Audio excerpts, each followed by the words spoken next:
Hi guys, welcome back to Mama SOJ vlog. How you guys doing? If you are new here, you are welcome, and if you are returning subscriber, God bless you as you always come back to watch my video.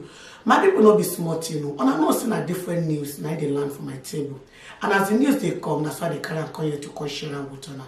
For today's video, I'm going to watch them together with honor. All right, my people, we could go watch the video to see what really the apple for inside the video. My people completely responsible at this stage. The country is hurting and people are hurting. What they need is an assurance from the powers that be, the government of the day, that justice will be secured. That's why the courts are there. What they need from Inec is to pick itself up from the tattered dignity, of its broken life, and they begin to think about what could have happened if we had done things in a different form. When you cast aspersions on people, you do not know the consequences of those aspersions they cast on them. I speak with a sense of responsibility. In 2011, Lai Mohammed is part of APC. 2011, our dear president, and I respect the institution of the presidency, and I respect the person of the president, they didn't behave properly. The dogs and baboons were caught up in blood. Hundreds of core members, youth corpers, young, vibrant boys and girls serving this country were cut down in the prime of their life. Thousands of houses were razed across the north because they felt injured by the result of that 2011 election. And millions poured out in the street. Atiku hasn't done so, and neither has Obi done so. So for a government functionary like Lai Mohammed to speak about treason far away America is irresponsible. And for a revered Wole, the Nobel laureate, we all respect him as a sage, as Kongi, to descend into the fray, having lost his moral compass in this particular circumstance, is equally very shocking for people like us who hold him in high esteem. So as we await the adjudicatory processes unleashed by the judiciary from the Tribunal to the Supreme Court, the debate must be robust. The engagement must be keen. Look at Paris. That's a doyen of European civilization. For months caught up in only cycles of violence and petitions and protests and marches. That's the beauty of democracy. You can't shut down conversation. You can't tell Atiku not to litigate or not to ask his supporters to protest peacefully. Absolutely. The Labour Party, though, suggests that all these apparent threats are aimed at trying to focus attention away from the strength of their legal challenge against the president-elect. I wonder what your assessment is of how strong a case they've got and also that the PDP have. I'm not a lawyer. Let me deposit that right up front. But I'm a thinking being. That's a sense of having been in school and having read well to the degree that no human being can bamboozle me with thoughts and opinions. So I know my way around the system. Atiku Abubakar's case, I have the document. Bvas case, I have the document. But I carefully put out documents by well-selected legal minds. The two things that stand out on both documents from the PDP and the Labour Party is the depth of the data harnessed, the degree of the technical details devoted in mounting a robust legal challenge, and the mounting of evidence that we cumulatively, I believe, persuade the justices at the end of the day that the right thing must be done. What is the moral dimension of this catastrophe that befell the country in the form of this last presidential election? The moral contours of the nation is under threat, and Labour captured it well with the case of the president-elect in faraway America on drug-related matters. That has further been mainstreamed in the judicial conversation, no longer as a tangential or peripheral element to be dismissed outrightly by media guys or strategic communications of that formation. But now the judges will litigate at the lower level, and the Supreme Court justices will litigate this matter. The foundations of the moral order, together with the powerful, data-driven position which the PDP, Atiku, together constructed, may well drive this into a conclusion beyond what I can speculate now. But that is strong enough. And for me, if the Bola Tinubu wing and the government of the day supporting it understand the robustness of this challenge, they should better focus their energy on it. If they try to throw shade at people in terms of banning very strong works from the DSS about people trying to form interim government, issue of treason, issue of insurrection, unpack these three elements. Interim government is an arrangement only the government of the day can arrange. The government of Muhammad Buhari, in concert with the military, have the capacity to arrange an interim government scenario or infrastructure. Nobody in the street can do it. With your brooms, or your call girls, or your banner, or your t-shirts, or flyers, you decide on interim government. It's only the government that can. And treason is a potent word they don't wave around. If someone is accused of treason, you must pick the person up and begin to interrogate to find out the conspirators, co-conspirators of that treasonable something. That people walk around free because they're Democrats who have persuaded themselves that they have to go through the judicial apparatus to seek for redress, and yet as a minister you're banding West treason and insurrection. That is meaningless. Now let's turn to the Elections Tribunal and the legal challenges. You touched on it briefly that are coming up. I mean, some very well respected lawyers, and no lesser person than the former president of the Nigerian Bar Association, Olisa Abakoba, senior advocate of Nigeria, have urged the tribunal to try and conclude the petitions against Bola Tinubu's victory before the swearing in of a new president on May the 29th, given how politically charged things are currently in Nigeria. Do you agree that the hearings should be accelerated? Because part of the reason why all these agitations are going on is simply, as Olisa pointed out, because the issue of the presidential election remains unresolved. Okay, the issues are very much unresolved, up in the air. Inec has spoken, and he's been derided for speaking the way a man he did.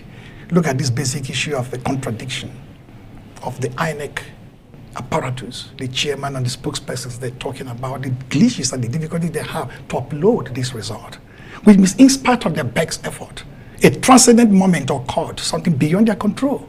And then Lai Mohammed, as if he's the chairman of Inec, with information the rest of us do not have. Oh no, it was a deliberate, intentional act to pause it in order to avoid the back end or the backbone infrastructure being compromised by hackers. That is very alarming, to say the least. That is number one. If INEC knows what is before Nigeria and the rest of the world over this particular matter, INEC should be well bordered, comprehensively, the way and manner you put it out there. The legal challenges are constrained by constitutional provisions and enactments of the Electoral Act. I wish to align myself providentially and theoretically with the position for this Abakaba, my good friend. But I do understand the nuances and the dynamics of this kind of power play.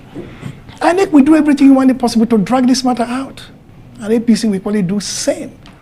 For the sanity of the democratic order, in order to avoid this tension between constitutional governance and democratic practice, that's the best route to go. But nobody's going to prescribe that for the judiciary. No matter how vexed they try to rush this case in order to accelerate the hearings, they could tell you that it's better to have a judgment that is well delivered in whatever time than to rush the extent and then have a miscarriage. Yeah. So even that happens, what I can counsel Nigerians, including those who are mortally and bitterly wounded, on this studio I talked about the catastrophe or the embarrassment to the nation if APC and Tinubu did do well. And apparently from what INEC said, they did do well. You can see that sense of embarrassment unfolding every day. This is the most dramatic of the moments for us. And a lot of people, including the Sabagaba, feel that this thing could push this country to the precipice.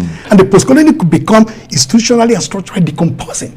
But my counsel to Nigerians, it may not be the best advice out there, is May 29 will come, even if the cases are not concluded. A president-elect will be sworn in. That's what the law says. Yeah. But then it continues. And then protest marches, robust petition, canvassing positions, as well as the legal processes going on must continue at pace. Well, the argument that Olisa makes, given his own legal experience, which is extensive, is that he reckons that at least 3 issues can be quickly resolved. One is the issue of 25% of the Federal Capital Territory and its relevance to who becomes president. The other is whether a candidate is permitted to stand as a presidential or vice presidential candidate in an election when he is at the same time a senatorial candidate. And the third issue is related to the qualification of candidates to contest in a presidential election. He reckons these can be resolved within 7 days because they are simply straightforward matters of law. I mean, I'm wondering whether you think he has a point, because as he said, there is a certain unfairness about a petitioner challenging a president-elect who then, whilst the challenge is unresolved, goes on to get inaugurated. Brilliant position of law and process. And I said I align myself fully with it, and many other commentators who have shared this view. There are others who have shared this view, in a different kind of format and different kind of sense of perspective. His own is the three brilliant elements which are tied together in a whole, in almost a logical flow. I align myself completely with it. My worry, and the worry of any student of Nigerian history and any realist, is as compelling as these views are, in order to salvage whatever will have the dignity of the nation and the sovereignty of the people already lost, according to them. With the judges, this now at the lower level, do the needful.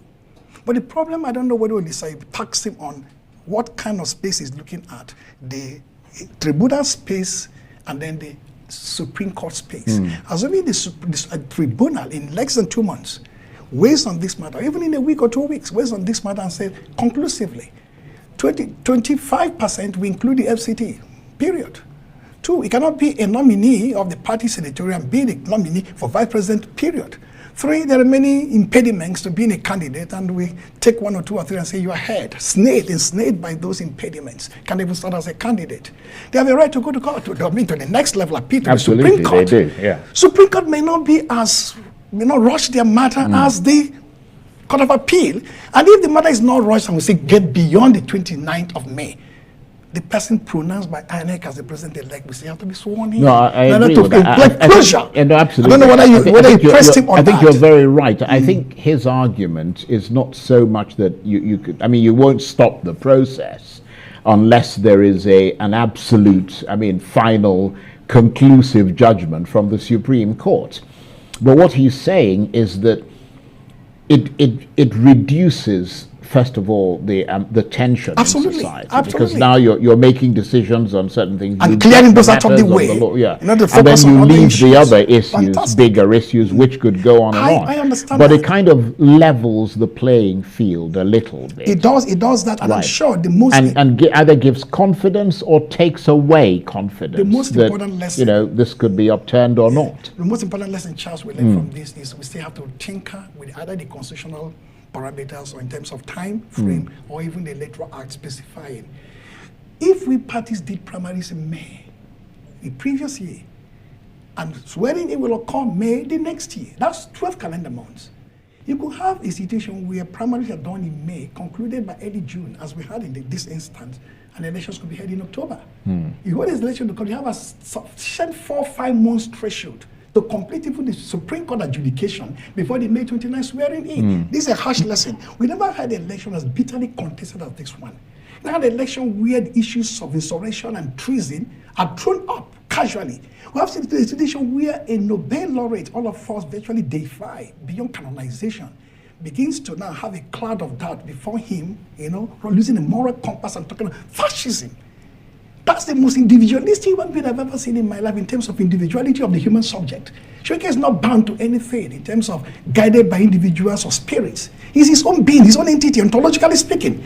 For him now to descend into the arena, not make comments that are worthy of him before the election, with ethnic profiling, with violence in Lagos, and suddenly willing to this matter. Many stakeholders have said, is that the Wole Soyinka we know? Well, in fairness to him, he did condemn the issue of ethnicity and all the rest of it. That looks almost casual, almost like a parenthetical construction in terms of narrative. That's a different matter altogether. Let me not be too harsh on our mentor. Somebody brought us up in the field of literature, we'll let you know, Chape. Focus on those in government. Focus on Lai Mohammed. Focus on the campaign infrastructure of Bola Tinubu.